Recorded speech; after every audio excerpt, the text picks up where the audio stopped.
Jiggens. Hello, Jiggens. guys. He's off to Greg. Okay. That's where he's off to. John Kane, what'd you bench? What do you bench, Kane? What do you reckon you can bench? Only 2 will still be trading, as per the stats, in 7 years' time, which is absolutely crazy. I mean, this geezer, he's on a different level of problems he's got to deal We with. started with shells, then we went to salt, coins, dollars, card. Now in the Bitcoin era. Dorian, now we're recording these. I have a very fond memory of your haircut a few episodes ago. Yeah. So don't set it. Which was don't. Yeah. The butcher. Right, photo I'm evidence. going Right. now. I'm going. Roundup sound, ooh, yeah. Real estate deals. We lay 'em down, let's get those deals.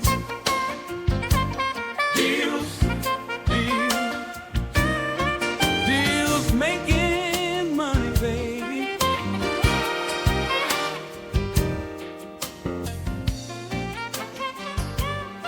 Other than that, episode 27, here we are. We're back, we're better, and we've got a good itinerary for today. We've genuinely got stuff ready, although I haven't brought it onto screen yet. So guys, can you guys take the show? I'm just gonna upload some of this shit so we can share it. Yeah, thanks for that sharing that with us at like 11 o'clock last night, mate. Whatever it was, 10:30 to go. Yeah, we're going to hit these subjects tomorrow. Okay, cool. Right, Do a gang, bit of research. give it. Whilst Ryan's doing that, what's some good news you have in your empires? One piece of good news.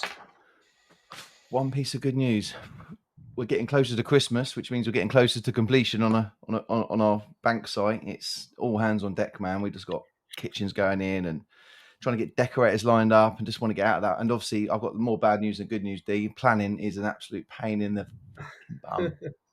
I've got Is it? I thought planning was serious pretty good. extensions, man. Just we should be on Twickenham. We're geared up to have 15 guys go next month, and then the plan officer just he's going to put an extension on the things he should have done 6 weeks ago. It's just like, oh, here we go. Sorry. Yeah, it's just an absolute pain. How you're supposed to manage a small SME business and just make sure you got guys continuing on to sites. God knows, it must get so much more complicated as it gets bigger. Me sharing the stats that I pulled together for that panel and an event that we were at last Friday, Stu. But like, Yeah, that'd be good. for Dorian and Brian's benefit, and obviously the listeners who are way more important than all of that above. So I featured on a panel called Funding SME Developers, and I thought let's do a little bit of research on this and understand what an SME developer is and what they need, and that's obviously us guys. So basically, an SME is small to medium enterprise is the terminology across any business, but from a development perspective, and a small development company turns over between £0 and £5 million, which I actually don't really think is a proper development business in my humble opinion. I think if you really want to be growing, obviously that would work if you're a lean business, maybe a couple of directors and a bit of admin support. But the medium-sized enterprise is actually 5 million to 50, which all of us fit within that category. Obviously, some of us are aiming to smash that target, aka Dorian. But we're actually at the upper bracket of that at the moment, and obviously equally trying to smash that too.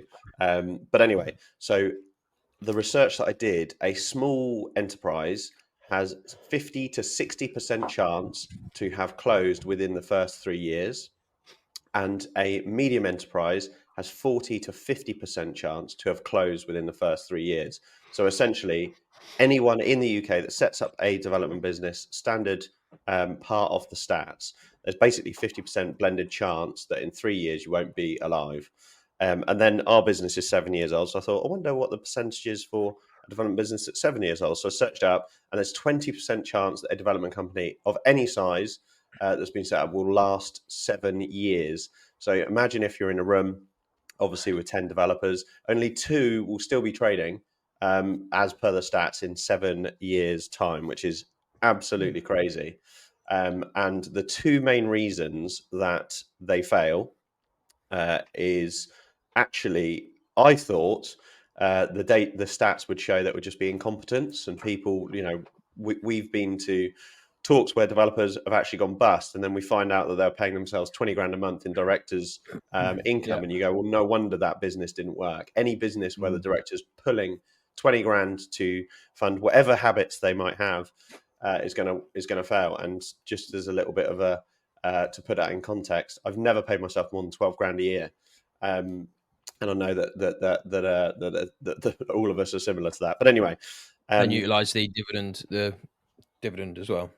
Exactly. But the two main reasons those businesses fail is one, capital reserves, and two, delays in planning is the current stat and the reason why. And I actually believe, and I was speaking to a family office that we work with, and they fund 70 SME developers a year per year. And I sort of said, I think the planning issue is actually also capital reserves, because if you have the capital reserves, you can wait for the planning to deliver what you need to do. Yes, your profits might be diminished, or if your funding package is really eye-wateringly expensive, it will diminish the deal. But the delays will actually also impact the capital reserves piece. So it's basically the capital reserves and the trading entity that fail it. So on your point, Stu, of planning delays, it's the biggest problem. It just saps all the profit out of any energy. So we've got two jobs. It's taken a year to even get near to planning, of which we built in a year's worth of bridge. It's just sapped a load of the cream off top of the cake. And now we're getting to a point where we're just going to sell a site because it's just not profitable to try and run it. And when we do a cost comparison of actually having them funded or being a cash buy, if we had more cash and more investors, we could just buy the site in cash. We can give them a preferential, 7% coupon or whatever we agree on their money, and then give them an equity slice. And if we were doing that, we'd be making 30%. We should, as a builder, be able to be 30 to 40% cheaper to build it. If we had more cash, we could save on the finance cost, which is about 30% of the total deal, which makes deals so much better in terms of end values. Then just time is an absolute killer on any development project. So I will not be buying another site without planning. It's not worth the stress. Every month just ticks along. We've got a site now that we've so on average, I've said it before, but on average, our sites from offer accepted, so obviously there's some time before that as well, but from offer accepted, which we typically move straight on with a pre-app, but then anyway, from offer accepted to start on site takes us on average 21 months, and we're classed as a fast player in the industry because I've got in-house planners, a land team, we have weekly meetings, the finger's really on the pulse. That's as fast as we can do it on average, and we've got a site now that was granted planning in May. So we already have been through that 18 months of rigmarole. It got granted planning in May, but at committee, and then post-committee, you then have to do a Section 106 agreement, then get the decision notice, and then you have a 6-week judicial review period before you can sell it and stuff. So May is when it was granted planning at committee. This is a small site, 20 units, minimal thing. We're in the middle of October. The Section 106 agreement has just this month been signed, so it's taken a long time to do that. And I think in the past 2 weeks, the decision was the Section 106 has been signed. It's been 2 weeks since that, and we cannot get we haven't got a decision notice from the council still to start with pre-commencement conditions. I mean, it is insane when you spell it all out.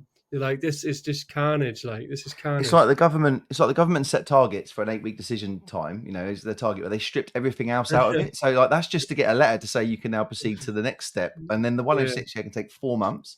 It took 4 months for the council to decide what colour fucking windows they want us to put in. We don't care. Just let us know what we need to do. And it's just oh god. We had a Section 106. We had a Section 106 that took 10 months in Reading.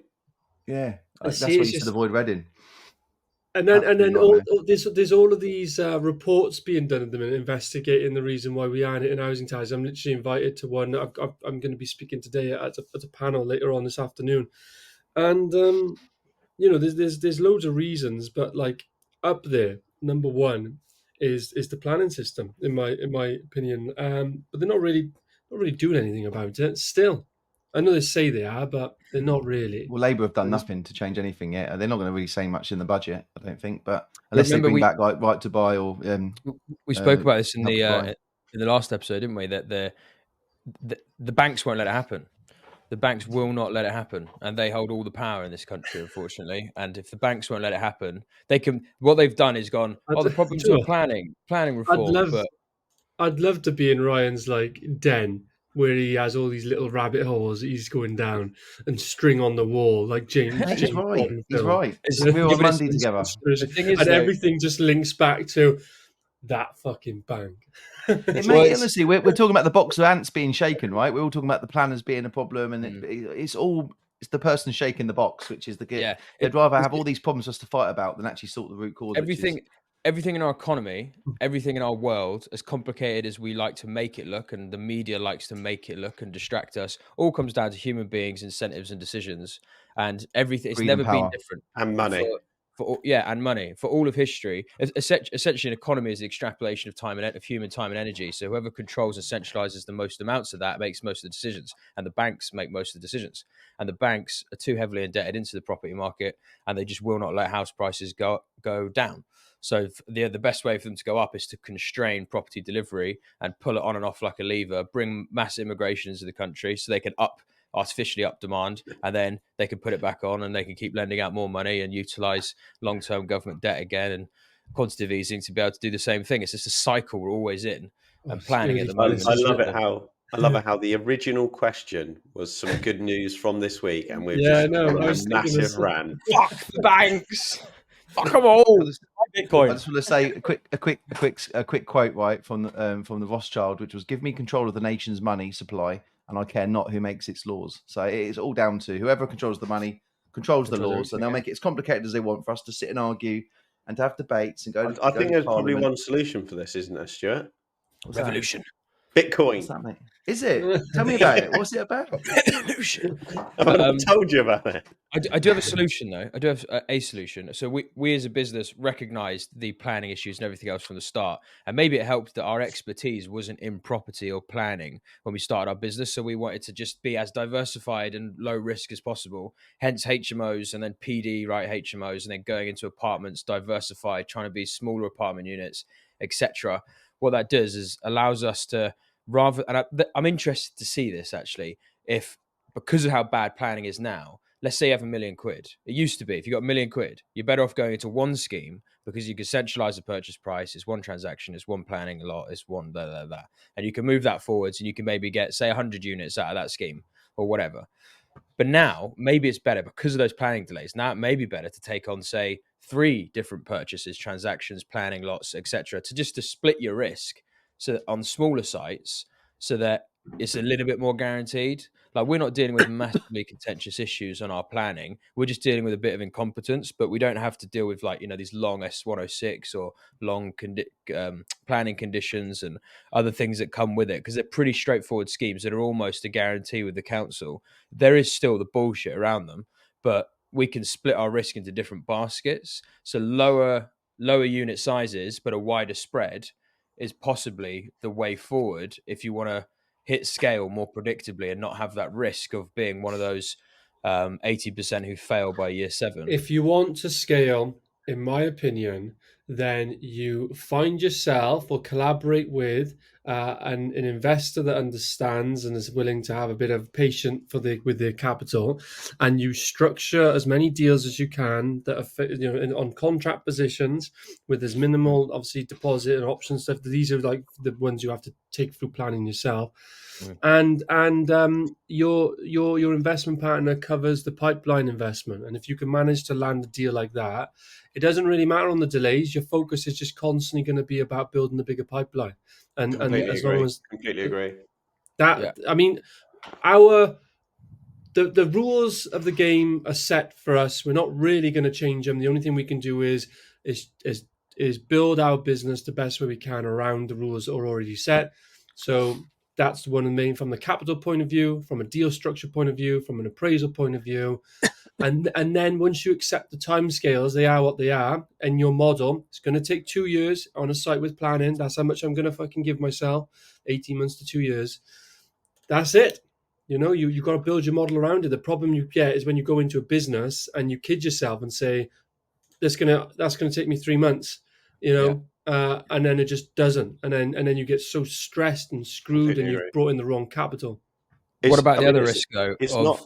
It's not just as quick. Sorry, Ro. Just to quickly Go on. touch on that. I completely agree with Dorian. We like feed all of our projects into our pipeline. If we think, our site in Marlow, which we're going to today, which is 8 units, 3.5 million GDV, it took us best part of 20 months to get planning, but it was a conditional contract. I had 5k down for exchange, and the planning cost us 25k. We added 350, 400k in soft equity, but the vendor was paying the business rates, the insurance, the building, still letting it. So the risk wasn't on us. So whether that fell this month or in 2 years' time didn't impact us. It's kind of like we can jump on that as and when we need to. So I completely agree. And to sort of compare that to another business, this funder that I just mentioned earlier, who backs us in some of our deals, he was telling me about a almost like a startup that he'd invested in, and he's looking to get a payout next year, and it's taken 9 years, but he's not been waiting for that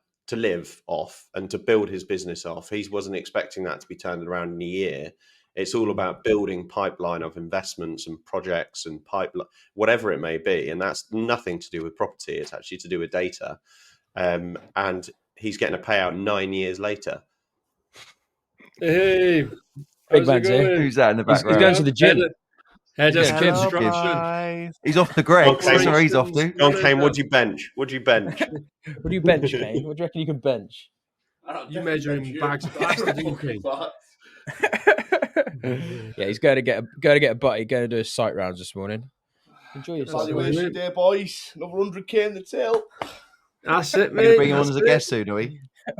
Yeah, Do you bring him on want as him? a guest. Do you want to hear my good news of the week? Yes. Because it is a satisfying one.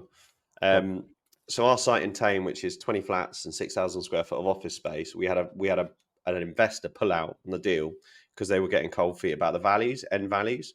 Tame's like a little quaint market town. No PD schemes have been done in the town centre before, and sold. So there wasn't any there wasn't any comparables, and it was really difficult to understand the sort of market risk on that deal. Our view is if we just refinanced it and let it out, the deal still works. But anyway, the investor pulled out because they didn't believe that we would break £400 a square foot, and they were actually lined up, ready to go in legals. And we were literally just at the point where we were taking a sort of a commitment fee deposit off them. And they walked into an estate agent, and the estate agent said, "You'll never get over 400 a square foot." And they pulled, and we had to obviously backfill that space, which didn't take too much work because I always have a backup. But we obviously bought the deal, and we're now at the point we're selling the units, and we've been to market for 2 weeks. We've got 9 flats in phase 1, which are pretty much finished. Only 7 of which can actually be sold because of access. 2 of them are in phase 2. And I think we've actually taken reservations on 6 of the units and actually sold all of them in principle. And so the way that we were looking at the deal is I was like, I think the units are worth 450 a square foot. There was no way to prove that until you go to market. So how do you prove that? You stress test it and go, well, what happens if it does sell for less? What's our break-even point? And our break-even point was actually about 335 a square foot. So my view is if the investor doesn't think we're going to break 400 and we end up at 380, it's worth the risk trying to get the 450 exit sales and taking that scheme on. So we did.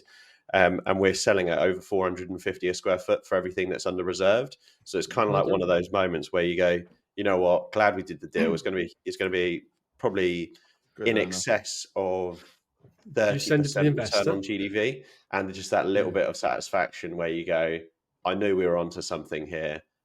We'd done enough internal research on risk management, and it's paid off, which is satisfying.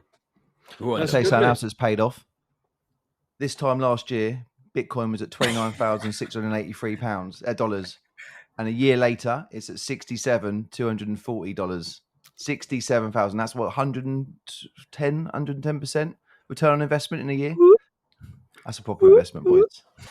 It's shot up recently, mind, haven't it? Bitcoin again. I'm not even started yet. Stu, Stu, I'm surprised your Homo sapien shirt isn't monkey to a Bitcoin, whatever the emblem is for that. It's close. Look, it's close. We started with shelves, then we went to salt, coins, dollars, card, and now in the Bitcoin era.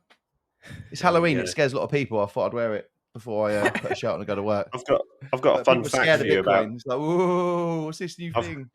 I've got a fun fact for you about trading commodities. You know, obviously, like the term a shot, which is obviously like some people call them shorts or like a shot of alcohol.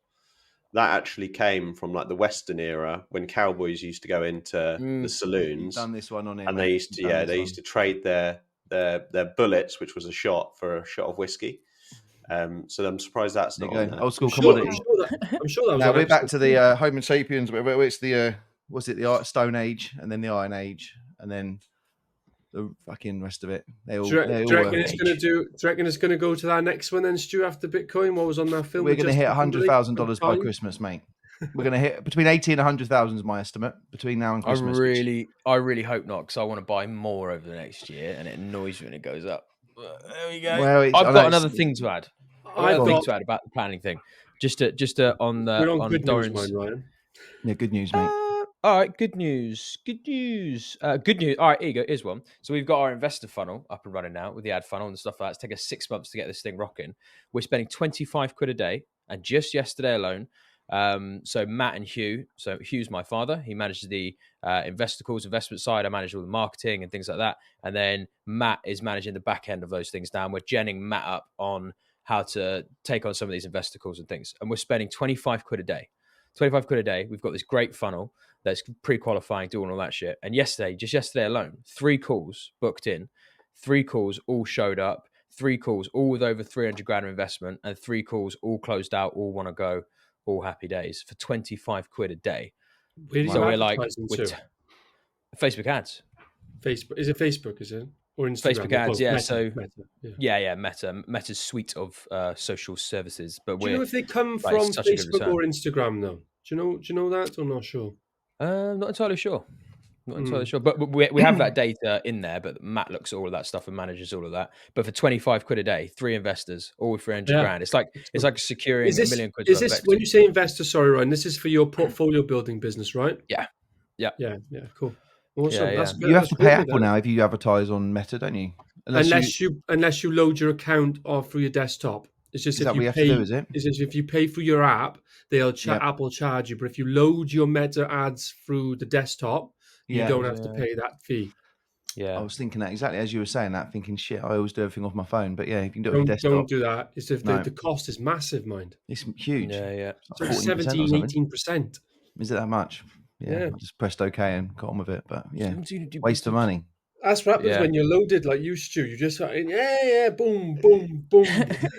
I very often, I don't very rarely do a lot of stuff on my desktop, so it's all off the phone. So, but can I just add one thing as well, just about the diversification of risk and things like that back too, because Jack raised some really interesting, that those stats are interesting to think of. You know, the failure rate of businesses, period, but particularly development businesses, and coming down to planning. And did you say there was a construction risk element there as well, Jack? Actually, that wasn't in the top 5. So the top 5, if I can remember them, are this is the developers now, mind, Ryan, not necessarily construction firms that Jack did research. But contractors can take out developers as well, right? Yeah, but there's a lot of contractors that don't do development; they're just contracting, and one of their probably risks on the data probably would be. But cash flow is also technically lack of reserves, mind as well. So it's a timing issue. Most contractors go out of business for, isn't it? Is poor cash flow management, which is basically capital and reserves, as Jack says, is number 1 for developers too. Yes. So I think number 1 is capital reserves. Number 2 is planning delays. Number 3 is incompetence, which you could argue. How do they track that? Yeah, you're just thick. Bad decision making, I suppose. Yeah. I mean, we've seen that firsthand, haven't we? We've seen different developers come and go, and they've been like, "Fucking hell, they did this, did that." Didn't have the right etiquette with yes, I have seen a few beauties in my time so far, and and then I look in the mirror every day. There is a couple more.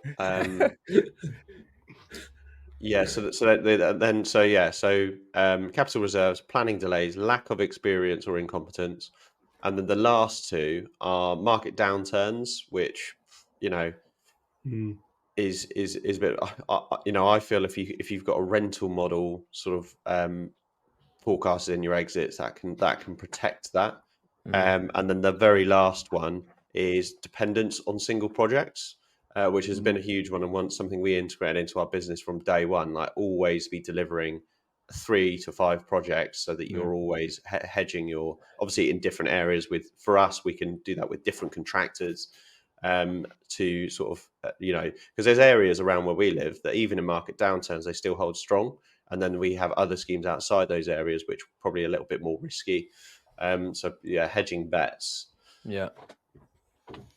Interesting, mate. Interesting. You're a machine, Jack, to deal with that many contractors. I mean, how many have gone bust on you? If you've got 4 or 5 contractors you're working with at any one time.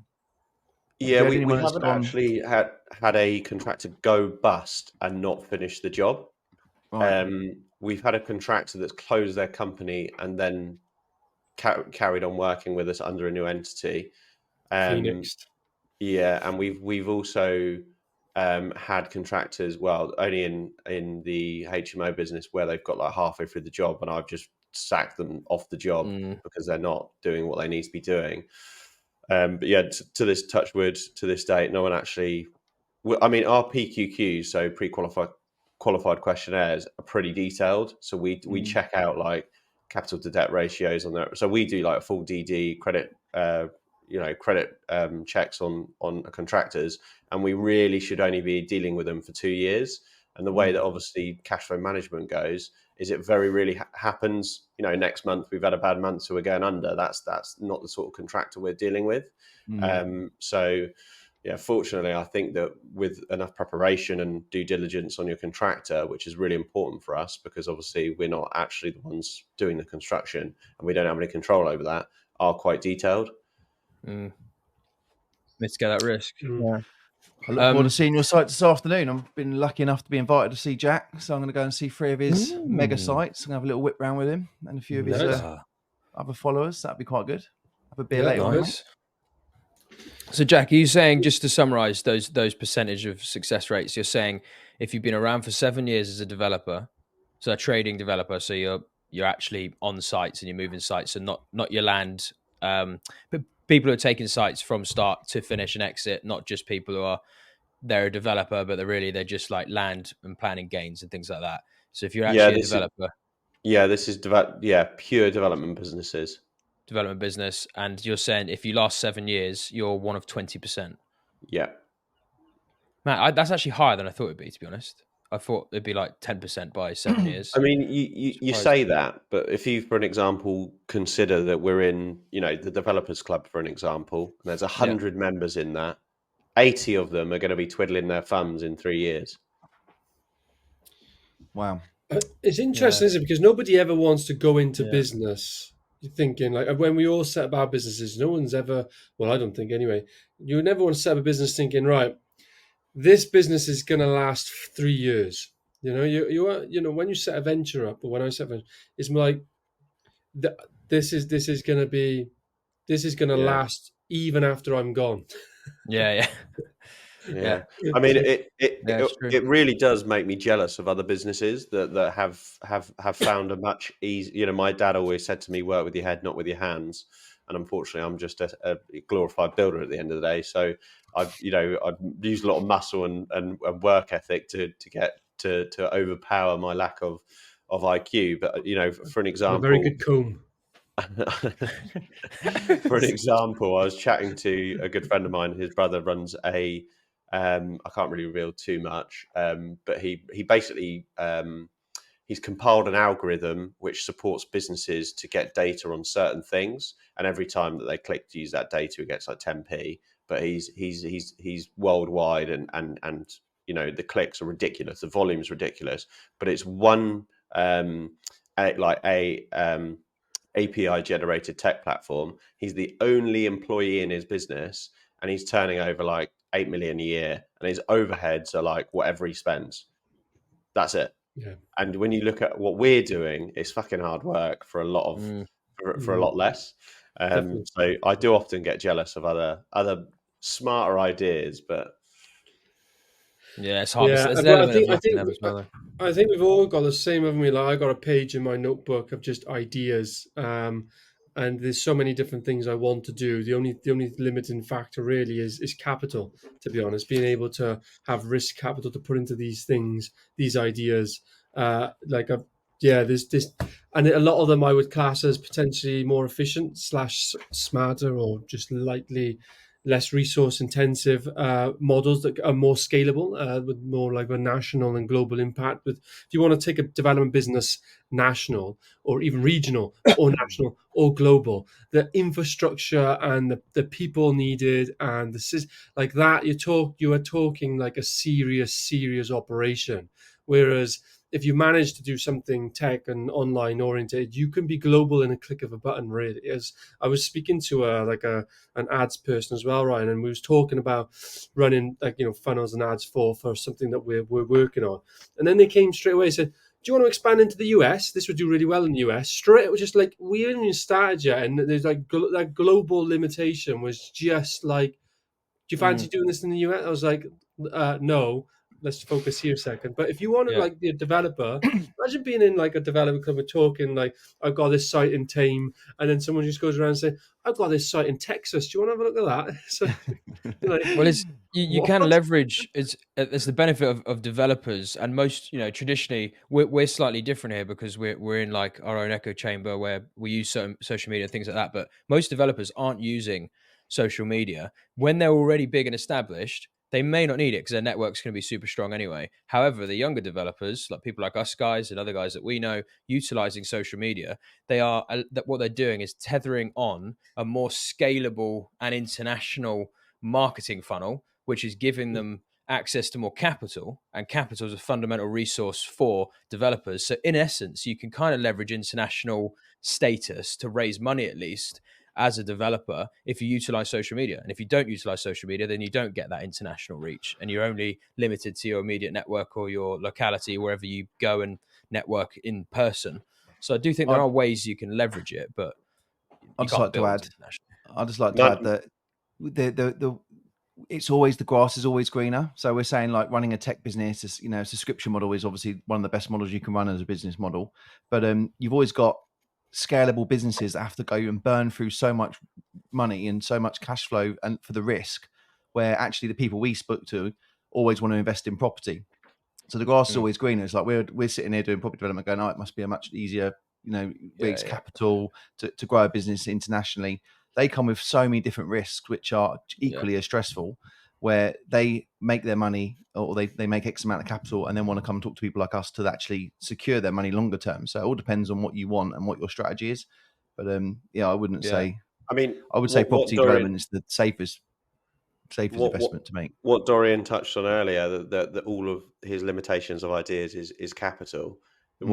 Whatever industry you're in, money is the sort of root key language which is used around the whole world, and that is why this backer that I've referred to now 3 times is doing so well, because he's the money man, but he's got a business in trading luxury handbags, he's got a business in haulage, he's got a business in planning gain, he's got a litigation business, and he's got all of these different things, but his specialism is money. He gets in money and lends it out money, and his job is to make that money work as hard as it can.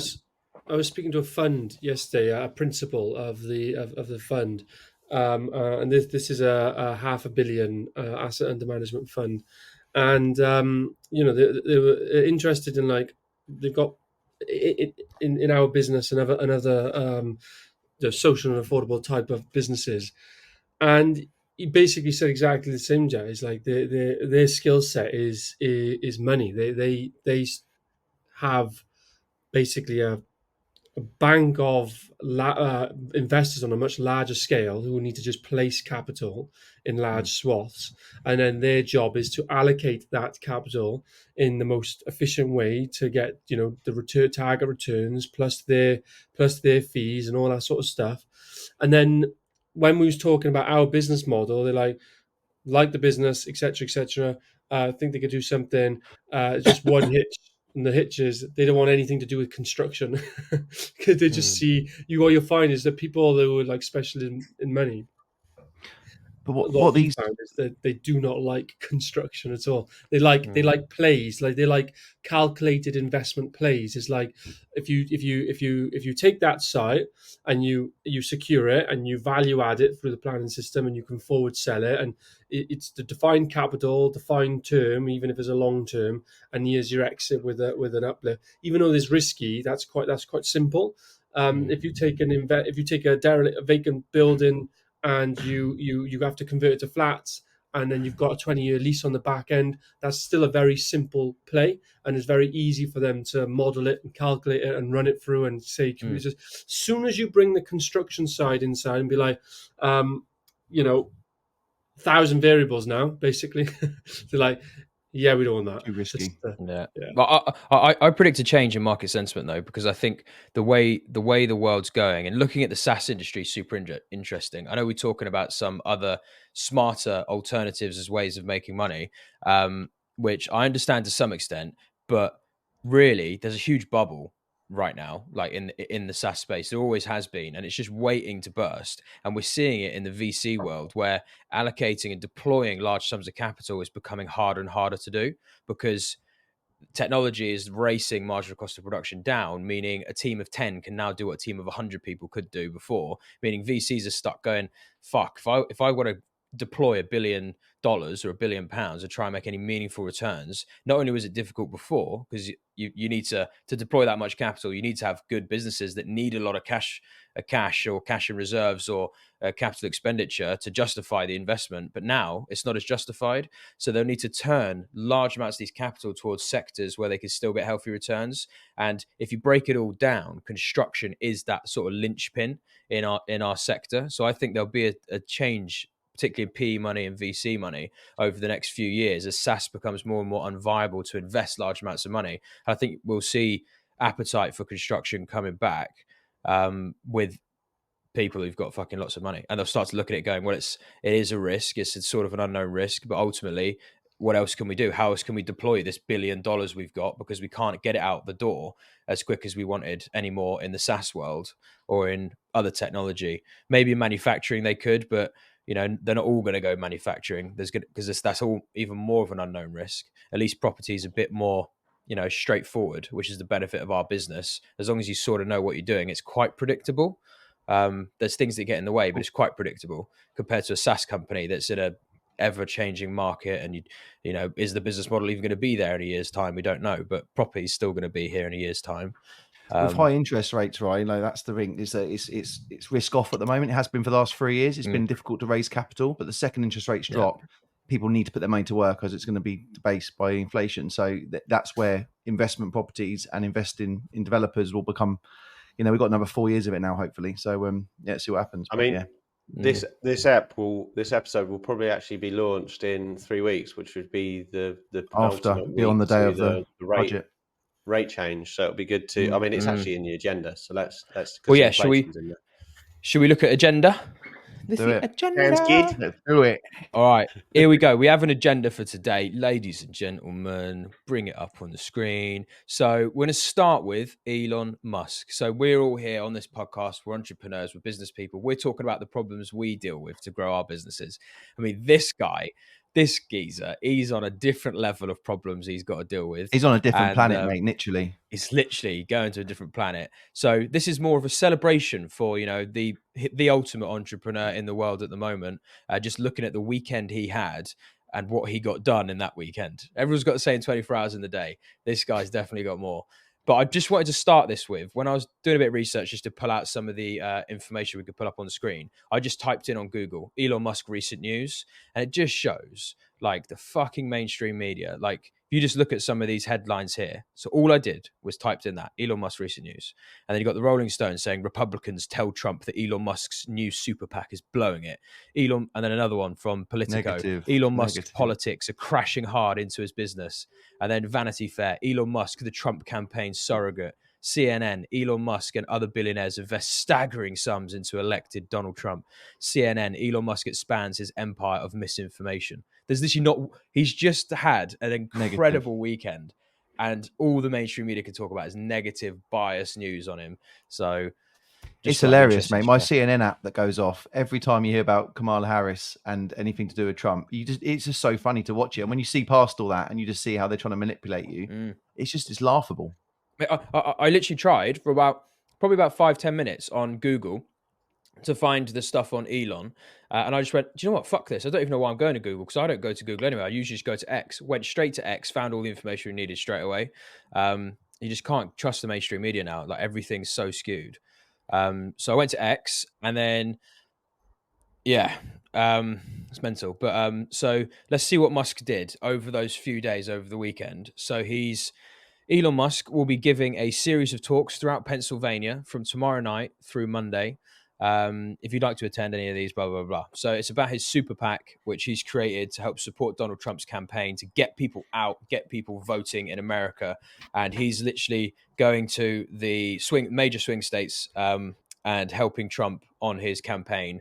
So he's a part of the presidential campaign, and he's likely been a catalyst in helping change the polling from what was, pretty neck and neck to what was, at least over the weekend, about 56% Trump over Harris. So he's doing all of that, which in and of itself is like, that's a lot of work to do. But then he also had the most incredible, like, technological visual feats that you could possibly imagine. He has these rockets, right? He obviously runs SpaceX, and these rockets go up to space, deliver satellites, and come back down. And he's been doing that for a while with the smaller Falcon 9 rockets and some other variations to that rocket. But then he's got this super heavy rocket, the big fucker, big fucking rocket, bigger than the Saturn V, which is the biggest thing it ever flew to space and back. And not only has he got this massive rocket that's now done 5 flights up to low orbit and then back down, but he's also now got the booster stage, so the stage that, the rocket part that takes the ship up to orbit. He's got that thing coming back down, not just landing on a landing pad nearby, but landing back on his Mechazilla arms that His chopsticks. the thing takes off. It's like chopsticks catch this rocket out of the air.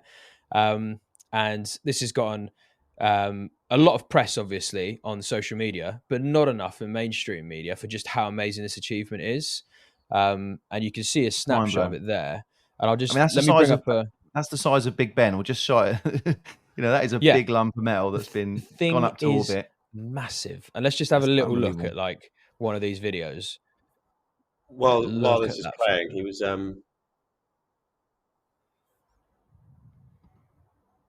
So those little pegs there, it lands almost perfectly. Isn't it good what CGI can do? CGI, yeah, I know. Look at that on that little peg. Look at that on the metal bar. It's mental. I do think this shot here is just nuts. Like, fucking, you just see that looks like magic. Like, it's just, how's like this happening? That it's like 170 tons or something stupid as well. This is such a heavy, big thing. So mental achievement. So obviously before Elon got really involved with SpaceX, he was working with NASA, and he sort of said to NASA, who, by the way, were obviously sending things up into orbit, and it was costing them about 450 million minimum per ship that goes up into the sky. And he was like, you need to be reusing these ships because your main cost is you can't land them. Therefore, obviously, all the cost expenditure going into that is then thrown literally into space. And there's actually a good interview where he just talks about it. He just trial and error, and he just over and over again tries and tries again. The media was shooting him down because he had a few that went wrong and spotlighted it and said, "What is this joker doing? Crashing, crafts in X, Y, and Z seas and blah blah blah." But he's actually got the cost from what NASA's cost, which is 450 million to basically launch into space, down to, I think it's 18 to 60,000, which is crazy when you actually think of it. So he was just focused on this needs to be more economical, and your enhanced in technology will travel so much faster because then you're reusing the same stuff.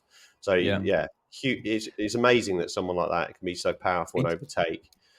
He talks about contracts as well in the for NASA, and how a lot of the Boeing contracts who did the rockets and stuff like that before, and they're all on cost plus agreements. So there's no incentive for them to save money because they're just charging the government ungodly amounts of money, and they're guaranteed the revenue because it's a necessity for NASA.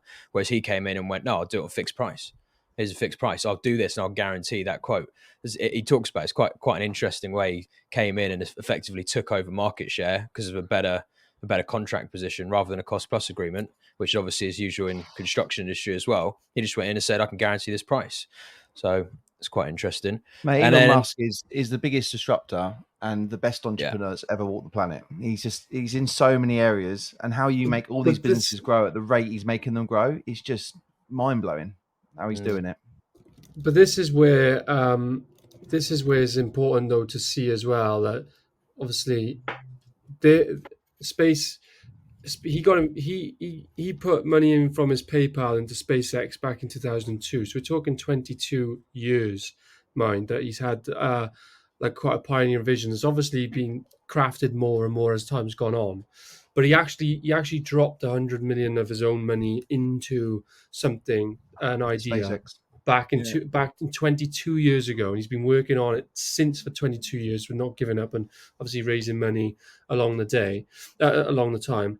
But I'm just finishing a book on Walt Disney, a second different book on him as well. And whilst it's a different scale and a different business, back in the early 90s, so 1920s and 1930s, when Walt Disney was building his company, many times he had to put for Snow White and the Seven Dwarfs.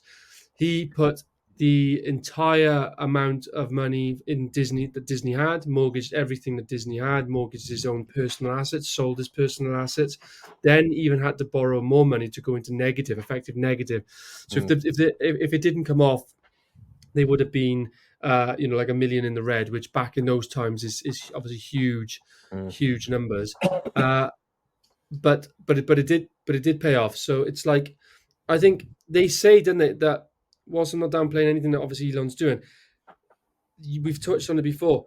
It's a known fact that people who become multimillionaires, who don't go on to become like billionaires and big, is because they choose to stop basically and not kind of go back in and reinvest and put their own stake onto that really bigger picture. Because the bigger you go, the more you have to lose. And trying to keep that mentality of not wanting to lose it all.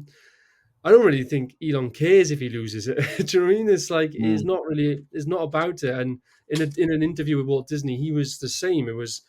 He doesn't care about money at all. It was you need money because you need money to do stuff, and that was a key thing.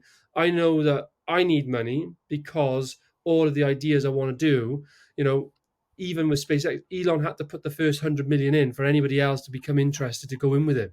It's like whatever ideas we have, we're going to have to back them ourselves. We can't raise as much as we want to, and we do in property. But if you wanted to go and do other things and larger and innovative things, you have to put your own money into it sooner or later. So. And so Steve Jobs was the same, and Elon Musk talks about it quite a lot. They both are just so focused on, and Jeff Bezos, they're all focused on products and services, being the best product and service. And it's kind of that simple. With that, then comes the money, rather than I want to make more money, so I'm looking at my margins, I'm looking at how much more can I sell, rather than actually if I just produce better products and services, naturally over time, you beat your competitors, you get more market share, and you get more money. Money's like the end result to just being good at your job, right? You have to be frugal and you have to be conservative in any business. But one thing's for sure, he's not trying to engineer rocket technology to make more money. That's just not his drive at all. It's for his legacy, I assume. And obviously, there is a massive market there, like Jack said about how much it costs to get these starships into space. But he's just built the biggest rocket ever thought through. 100 people can go on one of these rockets to Mars or to the moon. I don't know if I'm pretty much sure of it, but it might be a clip out there that proves me wrong. When he founded SpaceX in 2002 to put the money in and do that to bring the cost down, I don't think he was thinking of Starlink back then. Whereas Starlink is actually the driver and the profit driver of the SpaceX enterprise.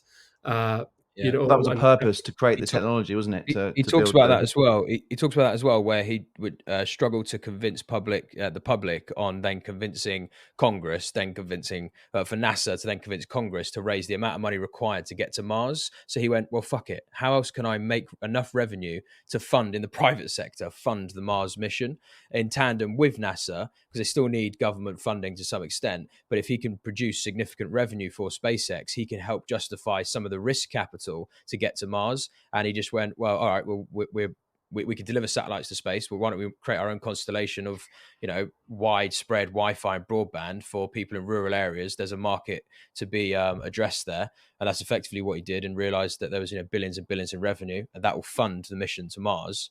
Like it's just such a the critical thinking that happens in his head. It'd be so interesting to get him to look at your business, wouldn't it? Get him to just look at your business strategy. He's an absolute machine. Why do you think his mad. shares dropped? I mean, I thought the robots and the car and that day on the Friday before the launch politics. on the Sunday. All politics, yeah. Supporting Trump, like he's they making a lot of enemies. say, markets are irrational, aren't they? But like, I mean, it's an interesting, because I don't know. I find it so interesting how some of these companies are worth the figures they are mined as well, ultimately. But it's like when you start operating on levels, kind of like what some of these businesses are, where it's the global operations and then multi-planetary operations.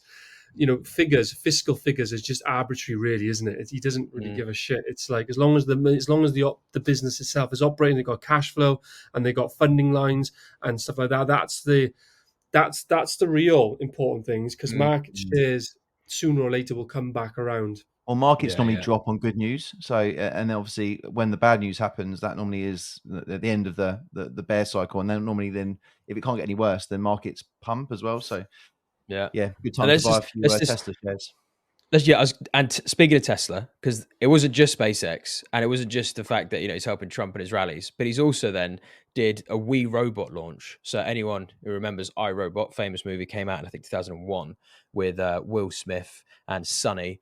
Sonny was the robot in iRobot, and his famous thing. And he named his new launch of products for Tesla the Wii robot launch, and fuck me, some of the products that they're coming out with. So just completely aside from SpaceX and anything else, just this company. So they're releasing a robo taxi now, which looks like this. So there's the robo taxi. Sorry, let's just go back. That's what the robo taxi looks like. So this is a fully autonomous, no steering wheel, no pedals. It's you just get in this thing, takes you to where you need to go, and you get out.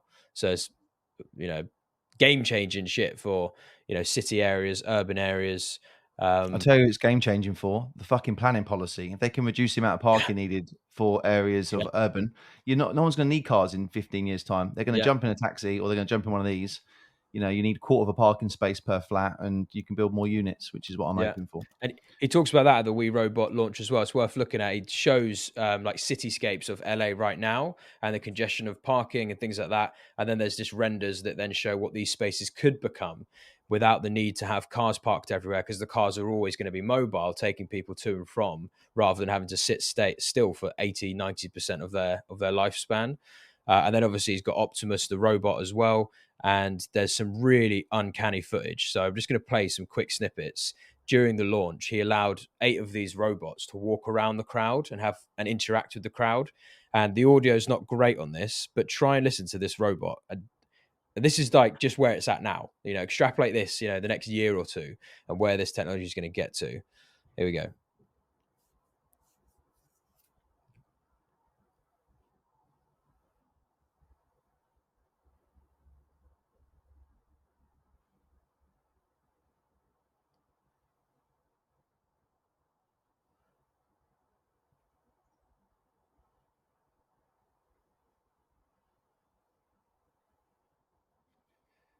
Like, that's pretty mad. And then there was one that was playing rock, paper, scissors.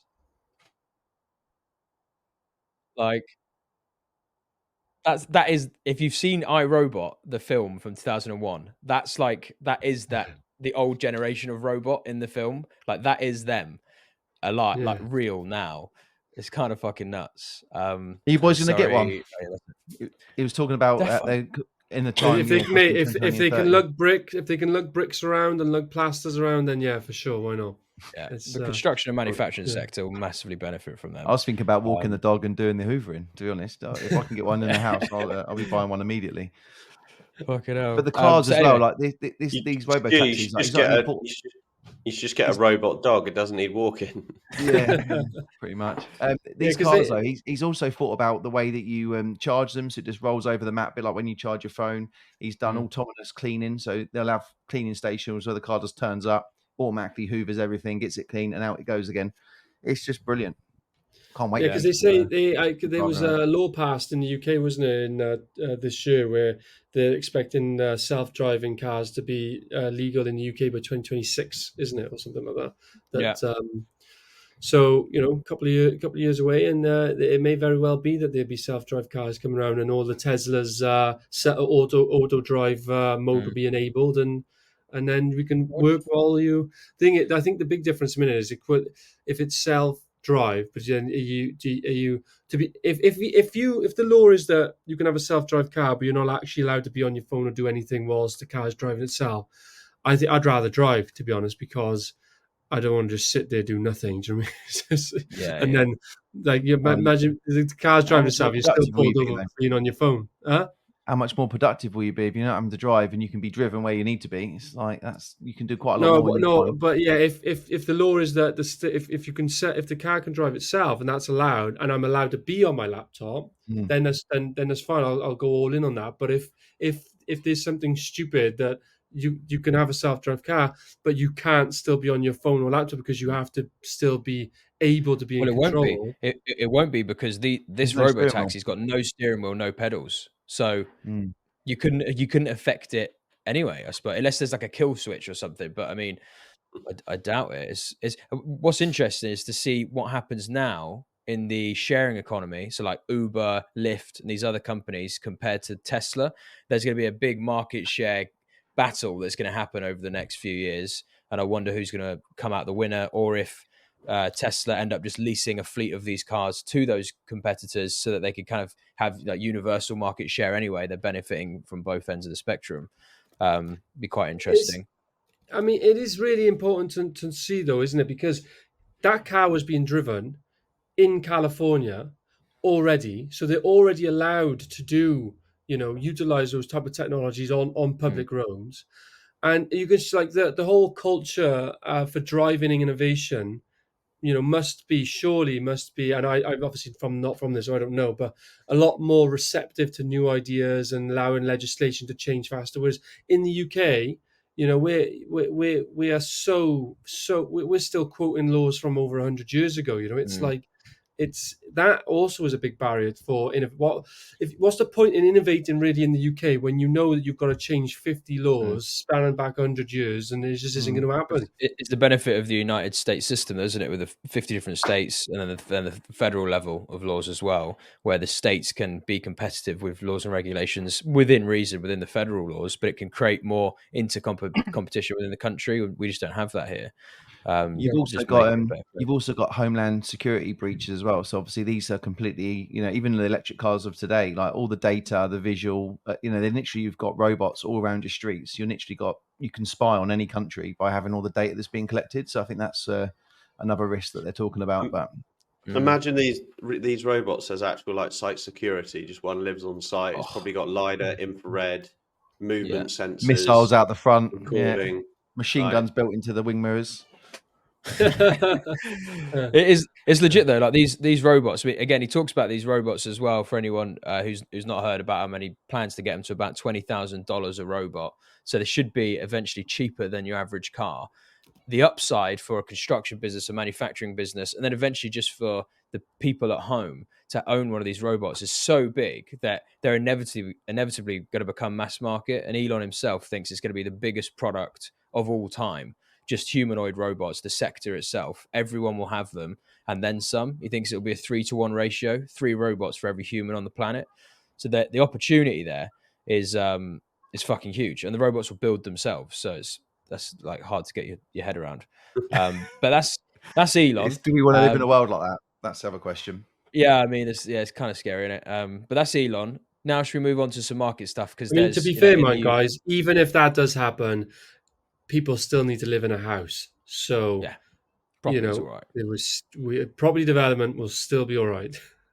Yeah, we're all right for a long time. We ain't got to worry yet. But other sectors, I'd start worrying a little bit. But yeah, so that's Elon Musk. What a fucking champ! What a geezer! Big rooting for him. Let's go. Did you just but before we now, do move on from him? Did you see the news this morning? go on. He's pumped in 75 million into Trump's campaign. Yeah, the Super PAC campaign. Yeah, Is he? Yeah. Asking for 5 million for social housing in Wales. Yeah, and another 5 for SME development in South England. But yeah, let's go on to some market changes, some market things happening. So the UK right now is it's in an interesting position. We've got a budget coming up. We've just had inflation print. We've got rates coming up. So let's look at some of this. So in good news, surprise fall in inflation paves way for interest rate cuts. So the inflation data came out. So UK inflation fell unexpectedly to 1.7% in the year to September, the lowest rate in 3.5 years. It means the annual rate prices are rising as is now below the Bank of England's 2% target, paving the way for further rate cuts. So lower airfares and petrol prices were the main drivers behind surprise slowdown, official figures showed. And then September's inflation figure is also normally used to set how much many benefits will rise by next April, which is just another thing to sort of think about. However, there is also the war in Israel at the moment, which where Israel have been bombing a lot of Iran's oil fields. And I'd be interested to see how that prices back into the energy market later on could have an adverse effect on petrol and diesel prices in, say, 6 months' time. So I'm not trying to, put a downer on this, but 1.7% is great. So we'll take the small win for now. And there's just a reminder of where inflation has been, which, you look at that rocket in 2022, and that's what destroyed many businesses, ISG included. And then now we're down to 1.7. So that's good. It's good news. It's that's good news at the moment. But the rate itself, though, the quoted rate itself, that we already know is, not. Yeah, The only thing good about this is market sentiment. Fundamentally, CPI is a manipulated basket of goods, and it's not taking into account asset price growth and the affordability for housing. People just can't get on the housing ladder. So there's other caveats, but at least as far as sentiment in the market goes, 1.7% CPI print is healthy. But is it sustainable? No, I think it's gone up so fast. What goes up must come down, and what's going to happen, I think, is we're going to go into negative inflation now, which is quite scary. And but that means cheaper money. It means cheaper money, but also it means they're going to print more money, which means this gets more volatile. Yeah, because they're trying to get the economy spending again, because it's on a debt-based network, so everyone has to borrow more money and lend to each other to keep the economy moving. And if it goes into negative and things start coming down in value, they print more money to try and stimulate the economy, which means the next peak up is even more violent. So it just gets more uncertain over time. I don't know if it's going to be that aggressive. I think it's going to follow that same pattern as. I don't think it's going to go into negative, but then I'm not an economist. Well, let's see if they drop it another 50 basis points before Christmas. That's quite an aggressive strategy. I mean, to bring it down quite quickly. This is why we're delaying our refinances to August, because I think it's going to come down at least another % between now and. I mean, you say it's going to be aggressive, but they didn't. The first drop in rate was like for the last 5 years. That's quite a soft and long-term view on base rate changes to obviously stimulate that. So I'm with Dorian. I think it's going to plateau and soften out rather than being as harsh as it has been. And I was talking to a lawyer yesterday, and he just sort of said everyone's using the phrase "survive till 25," and I do think that is kind of the motto that a lot of businesses should have. Like it's been shit, and it's not been easy, and it's been volatile. But hopefully we do have a bit more stability and sentiment of people actually. To be fair, I've been saying that to people as well. I say if you can get to 2025, you'll be all right. Mm-hmm. Yeah, literally, if you take the last 2 quarters of 2022, all of 2023, and all of 2024, if you've made it through that period as a business, just in and of itself, you've done fucking well, because it's been such a hard time to trade, such a hard time to. The stats we were talking about failure rates, so that's probably heightened in a market like this. So. I would agree. Completely agree. Survival of the fittest. Yeah. And now let's just look at, so what is happening on another side of the coin is we've got swap rates are slightly up. Nothing to be alarmed about. They're slightly up, not necessarily due to interest rates or inflation, but to do with the looming budget to come from Rachel Reeves. So you can look at the Euribor, which obviously tracks the European markets, and that is up slightly month on month. It's not crazy, but it's up month on month. Then you've got the Sonia swaps, which is for the sterling and the British market, and that is up again slightly. Nothing crazy, but it's up slightly. And then same for the gilts at the 1 to 30 years. You can see they're up slightly as well. So this is where, if anyone doesn't know, this is banks pricing in their money and what they exchange money for, short-term rates in their own markets. And that shows the sentiment from banks. And obviously that all gets priced into mortgages and debt that we all need as developers. So at the moment that's up, which means some major retail banks have pulled some of their products and are repricing products. And this is all because of the budget, the looming budget from fucking Labour and Rachel Reeves, which will now step onto. So Reeves eyeing 40 billion in tax rises and spending cuts.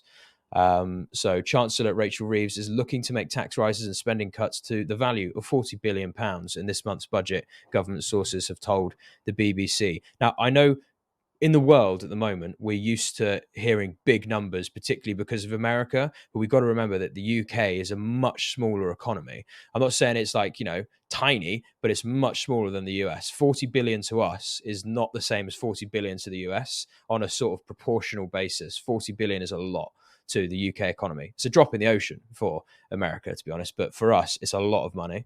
At a political cabinet meeting on Tuesday, Reeves told ministers that filling the 22 billion black hole in inheritance from the previous government would only be enough to keep the public services standing still. And then Reeves is now drawing up plans to find 40 billion in order to avoid real-term cuts into departments, sources say, blah, blah, blah. And then Reeves warned ministers there would be difficult decisions on spending, welfare and tax to come in her budget this month. So the Chancellor is now finalising the details for her budget, which is to be announced Wednesday, 30th of October. So that's a big day for the UK and for all of us guys. What do you guys? You guys got any thoughts on the budget? You heard anything in the markets? Be interested to hear. All I see is they're going to print 18 billion to put towards growth, which is just what every government does around the world. When they Growth say they're in going to public find services. 40 billion, yeah, they're gonna basically print, and they're only going to print money to make wise investments, which basically just means stacking more money on top of the existing debt. It's just it never ends. It's a never ending cycle.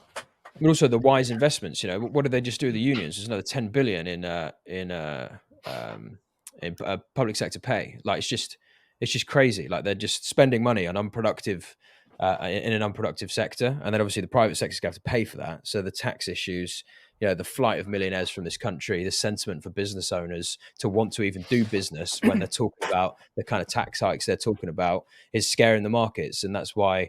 The 30th of October, are we going to have another Liz Truss moment? I don't think so, because they were quite aggressive with how they did things.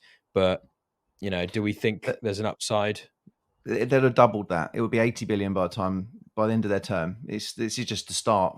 It will at least be double that by the end of Labour's term. Yeah. So, what's more fun than spending more money or creating more money to try and make yourself look good, to spend it in areas that you think the country needs it, but ultimately you're just borrowing off for future generations. But they still have to answer to the financial markets. So if they can't spook the financial markets too much, and well, I mean they can physically, but if they do, then that has an adverse effect on borrowing. And that is what we're seeing at the moment in the swap markets. So the swap markets it's kind of a warning shot. Not that there's someone there going, I'm warning you, but as in the sentiment in the market is warning Labour that this budget, if it's too sketchy and it looks like unfunded and aggressive spending, then we could have rate hikes, we could have issues in the market. So anyone in the UK at the moment, we're all reliant on debt instruments. 30th of October is a big day, and hopefully it's okay. Like you said, political staging is what Labour tend to do. So they put all the media out there to say it's going to be a disaster. Well, basically they've tried to paint this horrible picture, and then they'll come in on the 30th and make it half as bad, and then the markets will pump. So that's their strategy. Yeah, political framing. So, but yeah, interesting to see what they do there. In other news, I know we touched on this in the last episode, but the ISG collapse is actually fucking staggering. Like how many people it's affecting. So, just want to touch back on this. So, ISG, huge contractor, sixth biggest contractor in the UK, collapses just like basically overnight. They obviously there was internal issues building up to that weren't public, but as far as the market was concerned, just overnight they went bust. And it's devastating for the construction industry. So just want to touch on a few bits here. So the collapse of construction giant ISG is devastating for the sector and could lead to other firms going under, the boss of an industry trade body has said.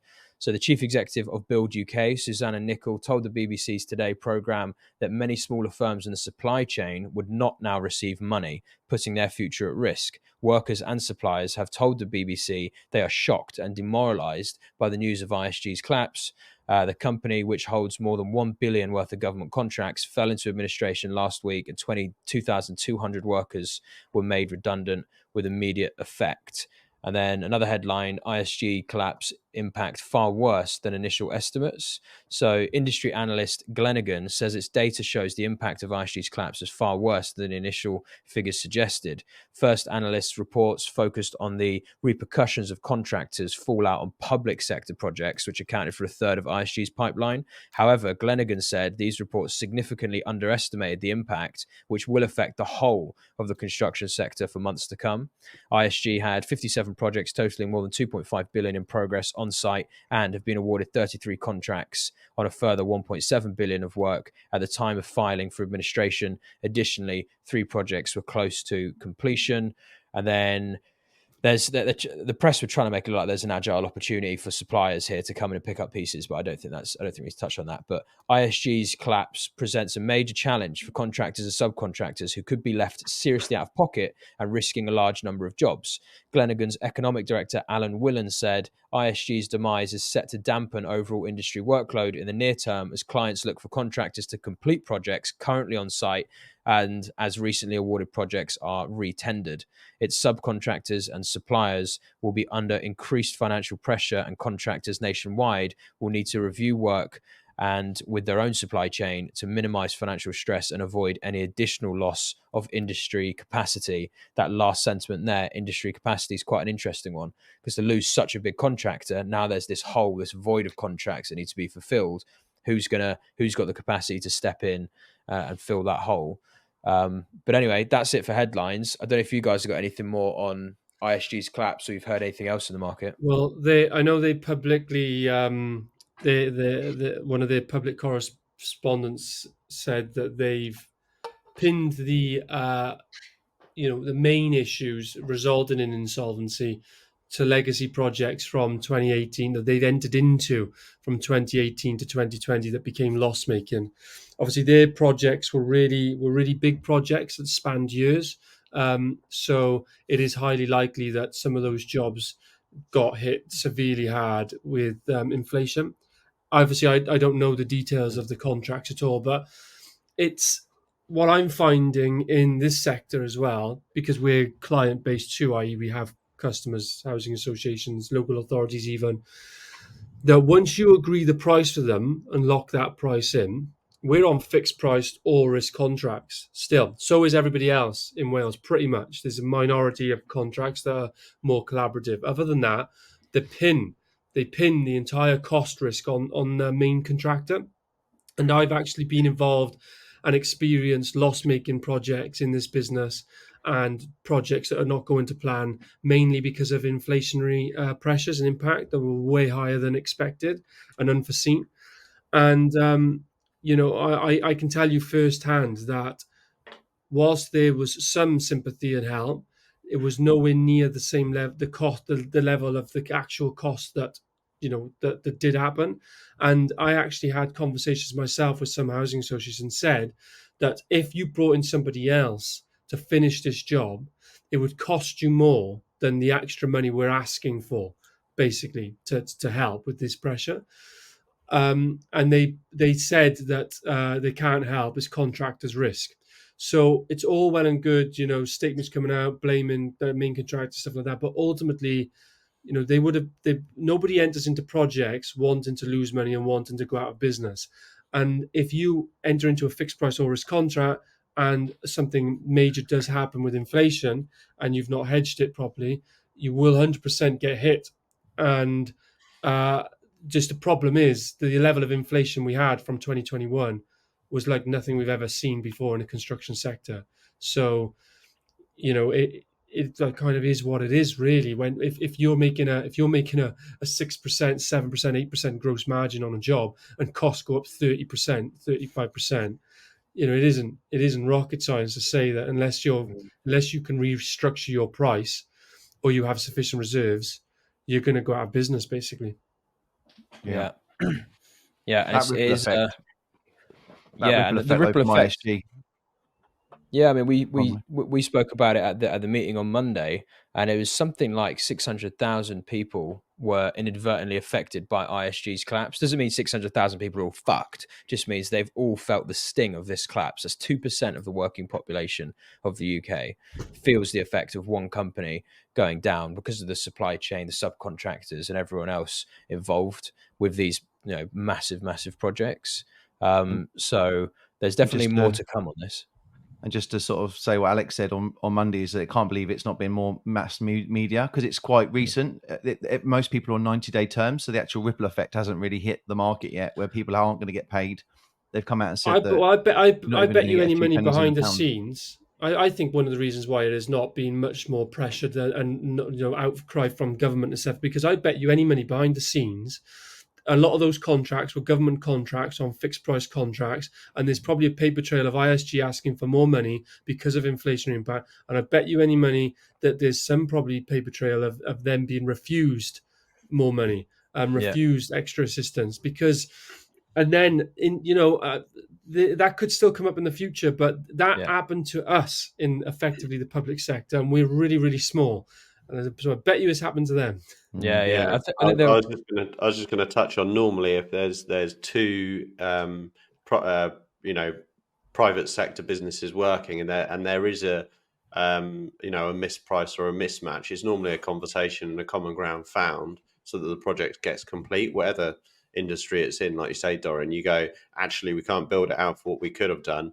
What do we do? And the owner of the site or the person paying the contractor might go, well, let's share X, Y, and Z just to get this done and put it behind us. But obviously, if the government are saying, nope, that's the budget, you go pop, we can't. Yeah, because the way public money works sometimes as well, especially like it does, is that if you're already in a contract and they can't really necessarily get more money from it unless a new contract is kind of established and going back through a new process to get more money and stuff happens because obviously, so it's quite complicated. But I have a feeling that that's one of the reasons why you're not seeing it blown up like really to the level it should be, because I think behind the scenes when you delve into it, there will be some of those conversations happening, and then very quickly it could turn to like, oh, the government could have prevented this, blah blah. And but it is quite complicated. I agree with you. I wouldn't be surprised if there's some sort of FOIA request on all the intercoms that happen there and investigate, at least a journalistic investigation done to find out where the catalytic moment was where ISG suddenly realised, shit, we're now inevitably fucked. How long can we prolong it? And that will probably lead back to those sort of conversations. But I don't know what this means for who's going to come in and pick up the bags on these projects. They've got a £200 million project now, and they're going to now be repriced, and the all of the contract. So loads of companies went under between 2021 and 2024 as well because of inflation, mainly 22 to 24, but still because of how long it took for that impact to hit.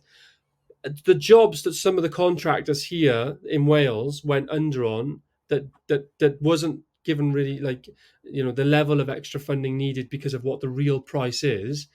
Those jobs then went stalled and then went back out to tender and a new grant process and an extra grant allocated. And some of those jobs are were now entered into at like today's rates, which is millions of pounds more, percentages like 30% higher. The same will happen here, especially all the government they just happen. All the government contracts will, if you take a snapshot today, if someone can get it, of the public sector jobs that ISG were doing and the value of them that they were in contract for, And you just in the next 18 months, 12 to 18 months, if you can see what they all get relet at the price that is, and compare the two different figures, I bet you any money it will be massive. And then that'll just. And it'll be more than just paying ISG more for the jobs, because you got stagnant sites, and there'll be holding costs against those. There'll be contractors coming in to finish off someone else's work. So there's going to be all kinds of abnormalities and contingencies in there. They'd have been way better off monetarily to just pay them a bit more to finish it. But there's also a caveat that there's a lot of complexity behind that. What if the government looks like it's using public funds to then CPI link that? There are definitely caveats, but still, big companies go down like very. Where's that extra 30% going to come from? Exactly. I'm not saying that is the blanket answer. I'm just saying that I believe that it was probably the catalyst of how it couldn't recover from it, like a lot of other companies. And I just have a belief that if they were involved in public sector contracts, they would have had those conversations, and there probably is, some decline of extra assistance from the public sector in those contracts that's helped it. But I don't think we're finished yet. I think you guys will all agree, and I think we mentioned this on the last episode, but just to reiterate that we spoke about this like 6 months ago, one of the first episodes, about the costs and impacts on major industries because of inflation and interest rates and all the turmoil in the markets. There'll be big bag holders that we're not aware of yet who will come out. Who's swimming naked under the tide, as one of Warren Buffett's famous phrases, and ISG was clearly one of them.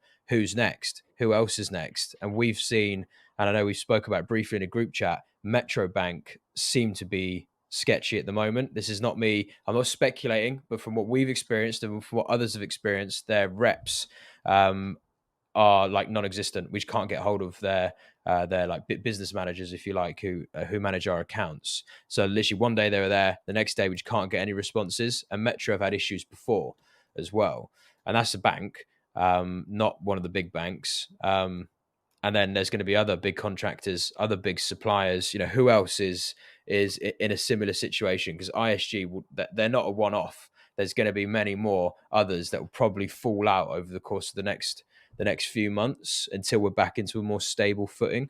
I don't know if you guys have got any thoughts on that. Yeah, emergency fund, more printing, and Balfour Betty all over these ISG contracts, because where there's, like you said, right, with all these discrepancies on sites and all the anomalies and stuff, they're going to be putting a 30% margin on the price and winning all this business. Where they probably didn't need a 30% margin increase, it probably needed a 6 or 8% increase in some contracts. But when you've got the government against the wall, they're going to have to just pay what they need to get out of a problem, which comes with effectively more money printing, because it ain't in the government budget. That's for sure. Yeah, and just still the appetite for construction, like finance and assistance, is quite low still. But hopefully it improves from 2025. But I think a lot of the legacy stuff, in my opinion, does stem from inflation. I think that the if people have survived past 2024, like I said, I think that they will more than likely. You're already seeing a drop. I know ISG is a big one, but you are seeing a drop off of insolvencies with construction firms. I think that trend will continue. Every month we keep going by and new jobs come on. Like we can see the price has, for the past year, has been kind of rebased, reset. It is margin back in jobs since 2023. It's just trading out of those 2020, 2021, 2022 jobs. And that takes you into like 2025 basically. They're a decade. But there's still the debt carries. There's still the carriers, and we experienced it ourselves. Sorry, there's still for SME, like the typical job lasts like 2 years, so that's what I mean. But for these large companies, some of their jobs, they're way longer. Like, so I don't know about that. You will find when there's a market change in the market like this. So obviously there's loads of other businesses like ISG that will, like Stu said, like Balfour BT, that will take on those contracts, take on their staff, and the same member of staff that was in ISG working on that project is now working on it in a different business. So it will settle itself. It will just take a few years. And fundamentally, the main loser is obviously the ISG brand and business that's been working for, I don't even know how long they've been going. It would obviously be decades. as a business, but also the government, who's going to cost them more. Us. Mm. It costs us more. Yeah, I Yeah. mean, then us, because All they of us live guys on pay Earth. for it. Yeah, literally. So yeah. Anyway, that's sort of major shit for our sector. What do we think then is going to be? And I know we touched on this briefly before. What do we think then in terms of the way contractors are likely to take, what's happened over the last few years, and we're not out of it. There's still turmoil in the global markets. There's still wars. There's still other bits of shit going on. There's still energy. There's still technology. There's all these things moving pieces on the macro scale. Do we think contractors are going to get more savvy? Are the type of contracting terms? I know we spoke about They're pricing CPI higher links stuff. margin. Yeah. Well, what do you think is going to happen in our sector? What should developers be aware of now with contractors? At least, what should contractors be aware of? What should we be doing to try and hedge against falling into the same situations we've had over like you particularly, Dorian, where you've got these longer time frames, locking in contracts? What's the way to try and hedge against this from happening again? They do say that problems that come around don't necessarily come around exactly the same as before. But obviously, if you could get a fluctuation provision in to help with, inflation, if it goes over like 5%, if you budget, if within your cost, if you eat the first 5%, and if it goes above that, then the client steps in and helps. That obviously would de-risk it, but really. From our point of view, because of all our clients are effectively government grade, the biggest risk we have is cost management. So what we've actually done because we're in that position is we've got a bit more into the supply chain and trying to take more control of costs. So we've opened a groundworks division, which has been running for the past year. That's scaled up at the minute to about 4 or 5 million turnover per annum and is set to double in the next year. We know that that's making us a net contribution to the group. Touch wood, it's working. It accounts for about 25% of our cost of a new build site.